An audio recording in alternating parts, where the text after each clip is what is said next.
Morning everybody and welcome to my YouTube channel. My name is Crystal. If you like my videos, please press the like button. Please do subscribe. I'm here in my flat in Rochester. I vlog my everyday life, and good morning everyone. I hope everyone is going to have a lovely day. Right guys, so it is Friday and it's the weekend soon. So we're going back to yesterday evening. I took Max out. I did a video of my walk around the Rochester Riverside. I just watched the news about a 19-year-old teenager that had committed suicide.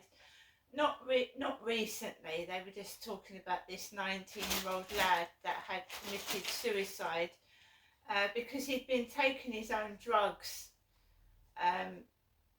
Because the mental health services in this country are extremely bad, and his parents were having trouble coping with his behaviour and coping with him, because sometimes mentally ill people get violent and aggressive, as there's some older people that go through Alzheimer's and depression, like my mum at the moment, and if they're not getting the help that they need, they can attack you. Some elderly people get so bad they don't even recognise their own family, and they will attack you. Who are you? What do you want? My mum thinks everyone's out to get her, you know. She believes she's being persecuted and everyone is out to get her. And I was brought up with a mum that was like that, in and out of mental health hospitals while I was a small child. And my dad used to abuse me whilst my mum was in these institutions. My mum could be locked up for 3 weeks at a time, and I would be left alone with a father that was abusing me. So I haven't had the most wonderful upbringing in the world, no. And you can see why I get some of the things that go on with me from an abusive father and a mother that was in and out of mental hospitals when I was a young child and growing up. In fact, even before I left home, when I was 18, the last time my mum said that she was in a mental hospital was 1993. That was the Medway Maritime Hospital in Medway. In 1993, I was in Gloucestershire. I got married to a man in Gloucestershire in 1987, and I moved to Gloucestershire in 1987. So it wasn't me in a mental health ward in 1993. That was my mother, Jennifer, because when I first came down to Chatham, I was getting a lot of males, especially, opening cans in my face. And my mother had told me that she was in a mental health ward in the Medway Maritime Hospital, mixed up with drug addicts and violent people, and that she'd been attacked with knives and forks, and she'd been, they had cans in there, cans of drink in the mental health ward where she was, and they were opening cans in her face. She said she wasn't given adequate care, and that instead of a flannel, she was given a J-cloth to wash her face with, a J-cloth, something you wipe your dishes. So I think they switched me with my mum on purpose, because my mum has the mental health illness. I'm not mad. My responses are quite normal for someone that's been through what I've been through. I've had talking therapies, and they're shocked at what I tell them, and they think that I'm, a strong person for going through what I've been through.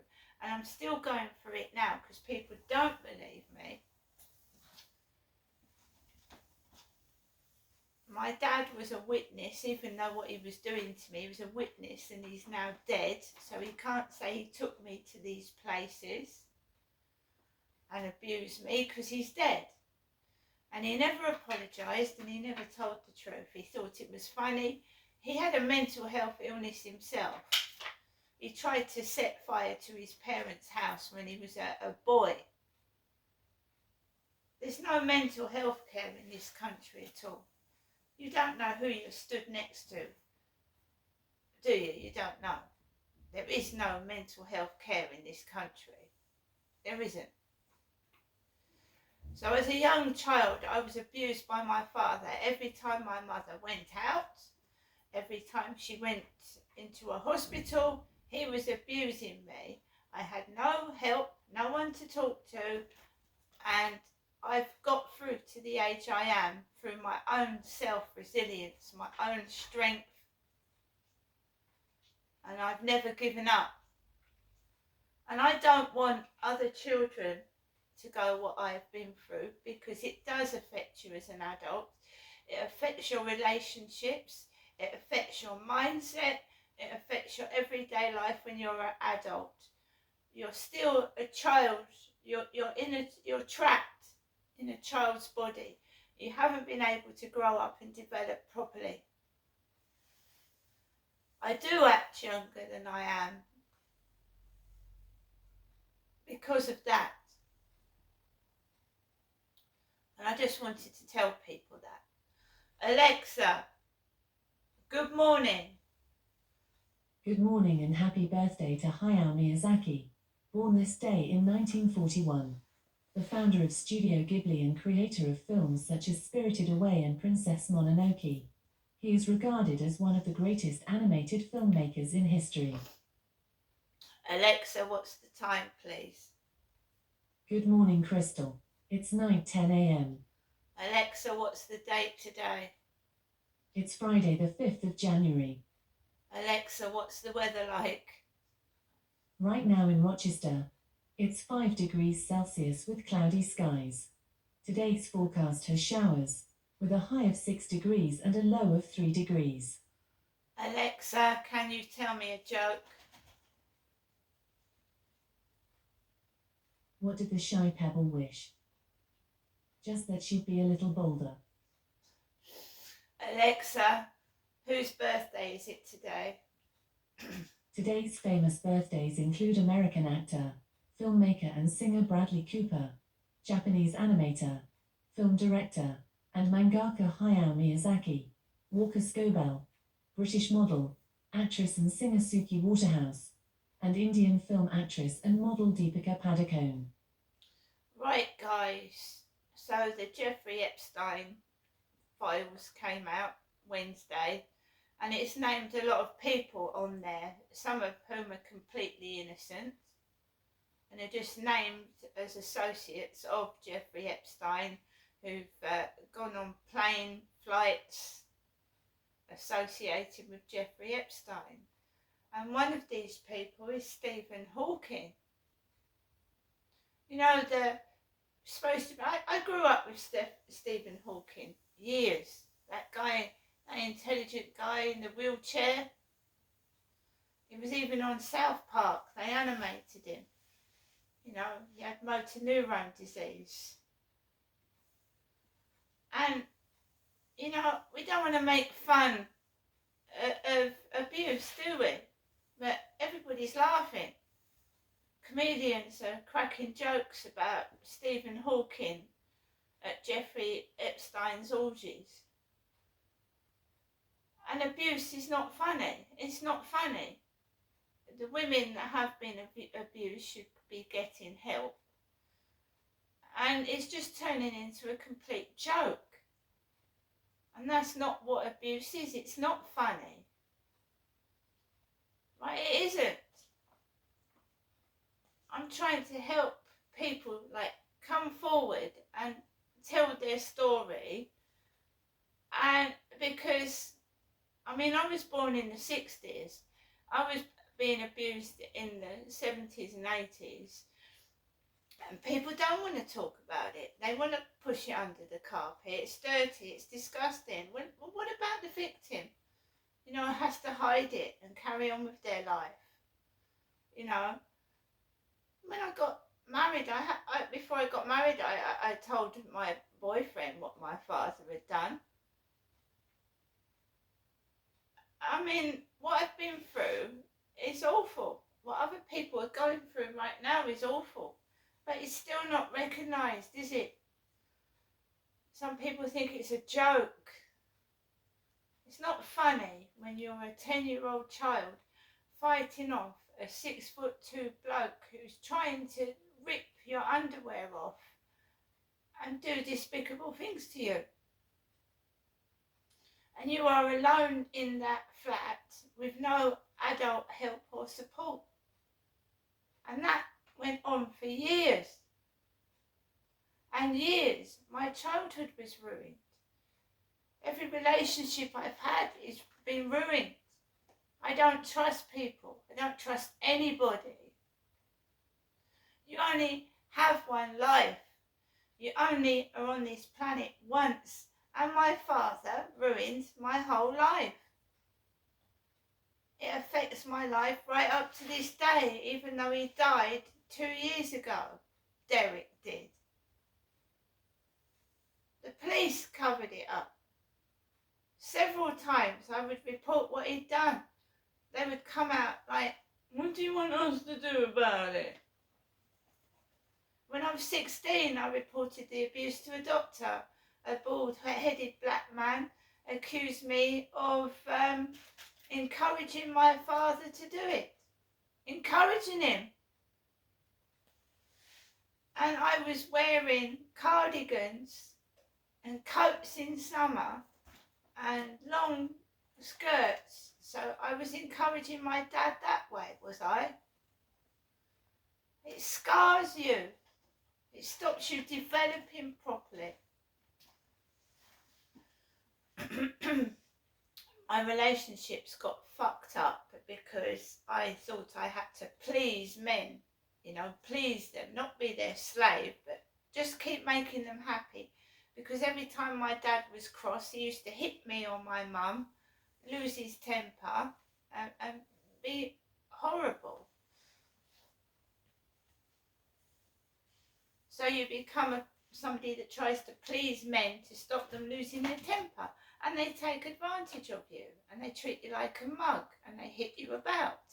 And every relationship I've had has been violent or aggressive by the other party. Because they think you're soft and they start ordering you about. And if you don't do it, they shout at you. Now I'm on my own and I'm staying on my own. Because you get liars, oh, I'm not like your dad, I'm not like other men, and then you get into a relationship, 2 months later they're doing the same things as your father and your ex. They lie. So I'm better off by myself, and I realise that now. Going on to another subject, that's my mother ringing the phone.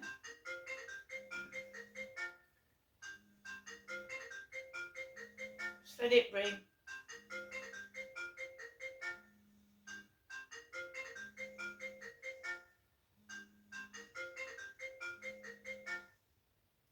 That's my mum. I've got a headache as it is. I don't need something else added to it. Yeah, as I said, I was going on to another subject. I'm still feeling rough after the other night. I've got a bit of a hoarse throat when my voice is usually quite soft. I'm not an angry person. I do want answers. I want compensation.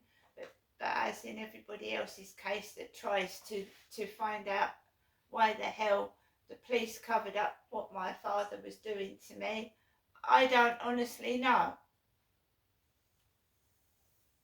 He's not your real dad. Well, it doesn't matter if he's not my real dad, he shouldn't be doing that anyway, should he? All the any excuses they came up for his behaviour, and he was allowed to abuse me after I'd called the police out about 3 times. He still carried on abusing me because the police wouldn't do anything with him. I have no faith in the police force, never have, never will. I've got a mother that has obviously deteriorated in her mental health and is being left. She's angry and aggressive and shouting at me. I'm tired of being abused by people, staff in shops and things like that. I'm tired of it. I'm not a play toy, I'm a human being.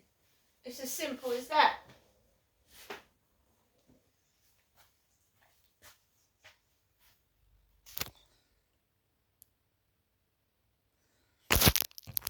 All I want to know is why the police covered up the abuse. Why? Who told them that every time me and Ginestra called the police not to do anything, to act like dummies and just leave me with a violent man who proceeded to abuse me even more when the police had left? That's all I want to know. And I want compensation. I've been abused since at least 10 years old, with the police coming out and not doing anything to a child. Tired of it. Abuse is not a dirty word. Children should be protected, and my life has been ruined, and I'm not cross, I'm not angry, I'm not harping on about it. I'm just saying justice should be done, and I want compensation, and I'm not going to stop. And people frightening me off, trying to scare me to stay in my flat, it's not going to work. Because remember, I was 10 years old when my dad was abusing me, stuck in a flat with a violent man that could have killed me at 10 years old. So don't think I'm frightened of any of you. See you later.